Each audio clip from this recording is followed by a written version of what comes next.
For a sovereign who possesses incredible power to cross over into this world, they need a host body who is able to handle their power. But because the Shadow Monarch and Monarch of Destruction possess powers too great, they could not find humans who are suitable to be their hosts. At that time, one of the most capable mages working under a king came to the Shadow King with a proposal that they were willing to find him a suitable human. That mage, called the Architect, asserted that they would only give assistance, but only for an imperishable body in return. Unfortunately, no living thing could become a vessel to contain death. The Architect, with the system he had designed, searched high and low for one talented in sensing magic power, one with prodigal physical power, with superiority, one with great mentality. The Architect searched for a human whose strength would meet the Monarch's powers. In the midst of his scavenging, he found someone who bested his system, someone who rewrote the rules of his game and exceeded his expectations. Sung Jin Woo, who was always weak, always closest to death, and yet evading death again and again. He watched Jin, and even in the opposition of the Architect, he picked Jin. Repeating himself once more, the Monarch says that he is the record of Jin's struggles, the evidence of his resistance, and the reward of his pain.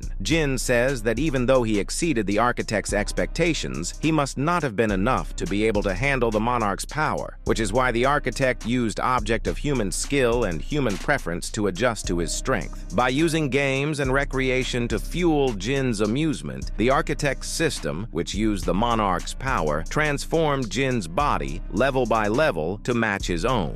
Jin realizes why the system had an analogous appearance to a game, especially with the player aspects of it. But the Monarch betrayed the Architect. Why? Jin asks. The Monarch says the ruler's apology and the betrayal of the Monarchs had him pondering which side he should stand on. He made a decision and wanted it to be that way. The time he spent with Jin was so blissful. Perhaps he did not want to lose him. He became Jin, and Jin became him. No matter who becomes the owner of this body, it will not be strange, for they are already one. And so, he offers Jin a choice. He could stay in this domain of death and enjoy the eternal dreams he's created for himself. However, if that is not his choice, he will be sent to reality once more and will have to fight his adversaries. Jin Woo brings up the Monarch how he said he made his decision, but he did not stand with the leaders, and asks why he escaped to the other world with the Monarchs, even though his will to fight the rulers had long dissipated. He responds that it's because that place did not offer a place for him, to which Jin agrees, saying this is not a place he should be. He smiles back as the chairman as Jin asks if this is the last time he will be seeing the Monarch, who responds that he will return to rest. But Jin, the Shadow Monarch, will live an imperishable life. Thus, the